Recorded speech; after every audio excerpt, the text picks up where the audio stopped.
team. I went to church with him. He played professional baseball. He's also a minor league coach in the Pittsburgh Pirates, getting tongue-tied, organization. So I'm very, very excited. He'll be calling in here in just a moment.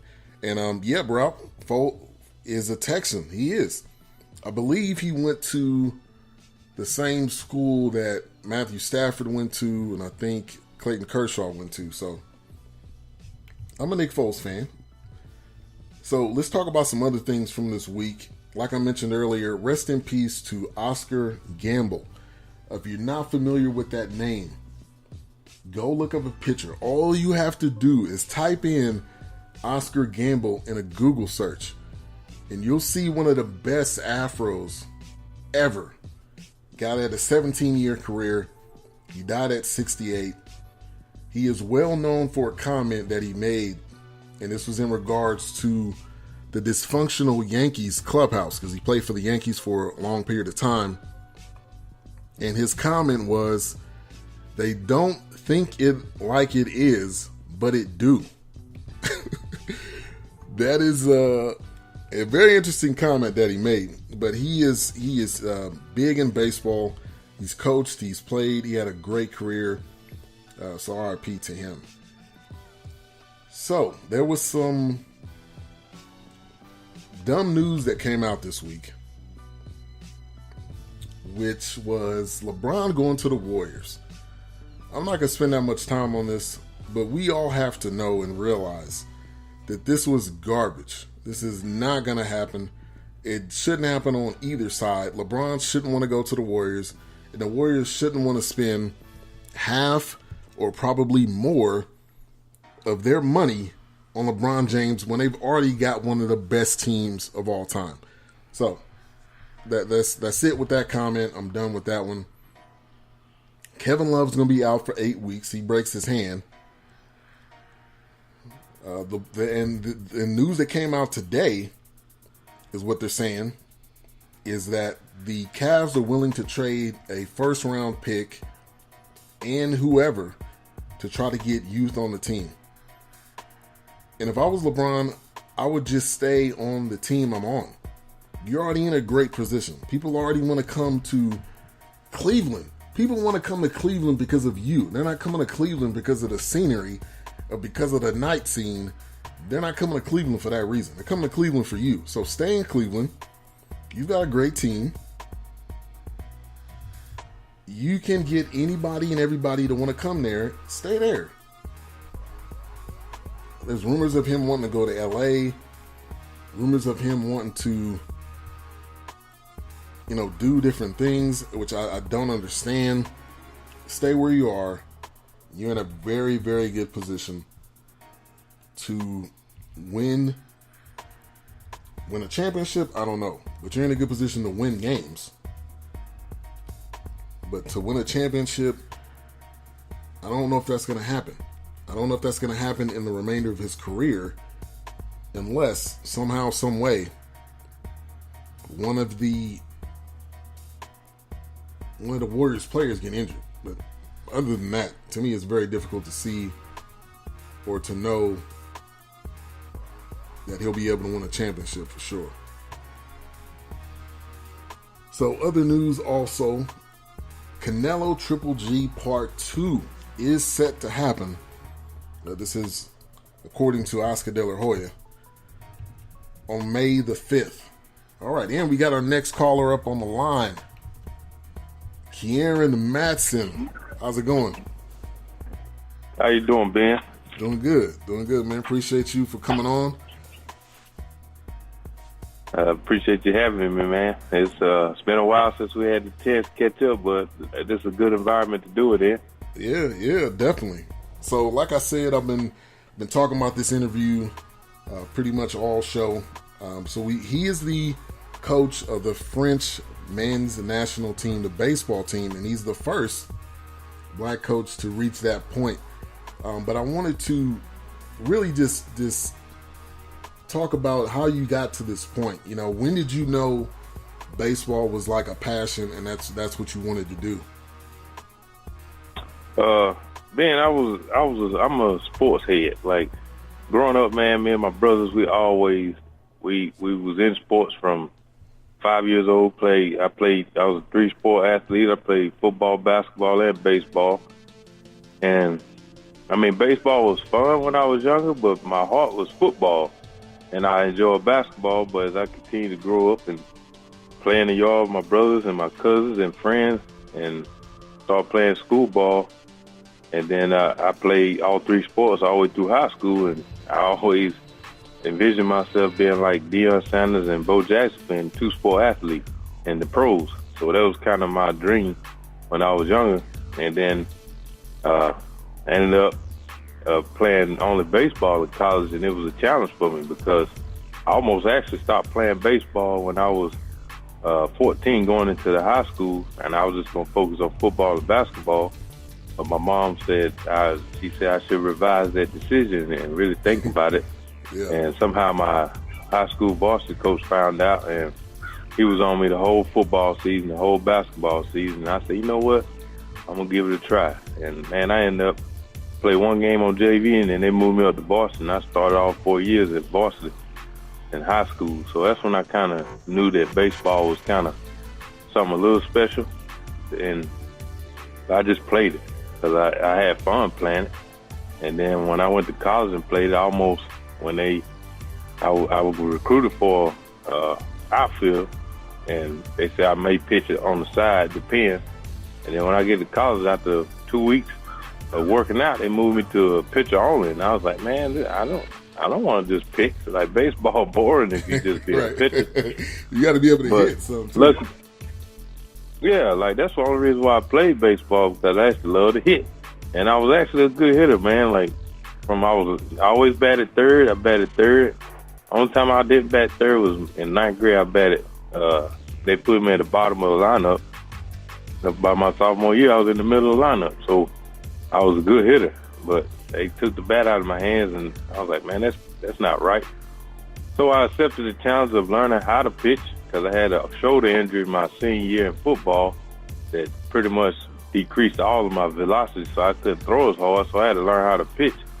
And after that, man, the game just kind of grew on me, and I became even more passionate about it because of the challenges that came with it. And I was fortunate enough, I played for a really strong program in East Carolina, and learned a lot from the coaches we had in college. And went into pro ball and had played 9.5 years in the minors, man. So I've been playing in different countries. So I when I stopped playing, I went into that moment like what I want to do going forward. And I tried to exercise my degree. Well, I got my degree in at the time, my bachelor's degree in IT, and it was just boring going to sit at a desk every day. So I was like, I like to do something I'm passionate about. And so I went back to school, moved over to Paris, and I managed a club team over in Paris when I was in school getting my master's. And then I started seeing, okay, you have a gift on the other side as well, not just as a player, but you really have a gift at coaching and teaching the game. And I guess they noticed it over there, and I became assistant of the French national team. And when I graduated college, man, I was blessed enough to land the opportunity with the Pirates farm system. My first year, they sent me to AAA. And after that, the next year, 2016, I was named the manager of the French national team. And then 2017, I started managing in the Pirate system. And last year, I was in the Dominican Republic. And so, man, I'm just living a dream, man, and trying to keep learning. So hopefully one day I can be a big league manager.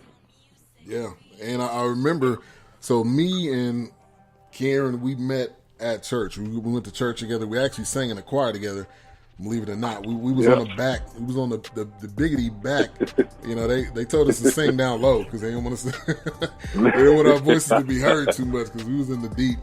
But you know, when I met you, you were kind of in that transition period, and then you moved over to Paris. We kind of lost contact, and then I think I started following you on one of the social medias, and just like, man, God is just doing amazing things in your life, and I knew it was going to happen because you're one of those people that have that drive, and I think that's on a lot of people, athletes, period. They just have that drive to know that they're going to get to where they want to go, and where they want to go is linked up with what God's going to take them. So definitely, man. The situation with Paris, man. Like honestly, I was in Dallas and we was at church, and we was in the ministry singing and serving in church, and actually I wasn't in a bad spot. I was enjoying myself, but I knew I was getting too comfortable too young, and I was like, it's something I need to do outside the box. And I said, man, I want to travel, spend some time with my brother because he lived in Paris. And honestly, the decision to go to Paris was just to go back to school and travel around Europe. And God is so awesome, man. He blessed me with the opportunity with the coach the team over there. Because actually, me and my brother contacted the team in Paris I was like, well, I need to make money while I'm in school, so I go over there and I pitch for him or whatever. And the manager at the time was an American guy, and we had a conversation. Then a few days later, he sent me a long email. It was like, well, I'm resigning after the season. I'm going back to the States, and since you're going to be over here for 2 years, I think you'll be a perfect guy to replace me. And this was before I even touched ground in France. And so before I even moved to Paris, I had the opportunity already in my lap. So I didn't do anything. It was God that blessed me with the opportunity. Yeah, and that's just amazing how things happen. I just think if we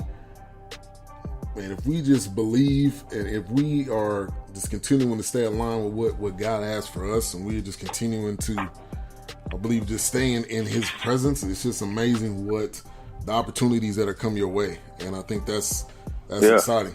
That's definitely exciting. Once again, we're talking to Kieran Mattison. He is the coach of the French national baseball team. So you've played, almost on every level. I mean, pretty much. I know you played for the Groundhogs, the Airhogs, in Grand Prairie here in Texas. So you played on so many different levels. Talk about some of those experiences that you've had that you'll never forget. Each part of that journey, man, I remember people say, man, enjoy the journey. And I ain't know what that meant because my mind focus was trying to get to the big league. And so even coming out of college, I signed as an undrafted free agent, and it was a long 2 days of watching the draft coming out of college my senior year and your name not get called. And at the time I was in school, doing summer school just because I was scheduled to graduate that fall. And I ended up signing an undrafted free agent with Kansas City Royals by a scout by the name of Spencer Graham. We still friends today. And then they sent me to rookie ball. And normally a senior assigned guy, they usually send him to short season A. That's the level I'll be managing this year. These are most of the college draft picks. But they sent me to Gulf Coast League, rookie ball. But my mind, I was like, this is an opportunity for me to take it and run with it. And being in rookie ball, we had an okay team, but I did really well. And I had a manager that I connected with and pitching coach. And then we actually had like 5 or 6 big league guys on that. Ended up going to the big leagues, and one known name is Zach Greinke. He was my throwing partner every day, and I knew he was our first round pick that year, and I was like, this kid is special. So that was fun, a great experience. And then the following year, they made me put me in a rotation in low A out in Burleson, Iowa for Kansas City low A team, and had a successful first half of the season. Man, now I got selected to go to the All-Star game, and now I'm in a clubhouse. It was me, Prince Fielder, Nelson Cruz, Blake Hawksworth, Cameron Lowe, like the whole, pretty much, I think 97% of our roster in the 2003 Midwest League All-Star game, all of them made to the big leagues, and I'm the only one that made.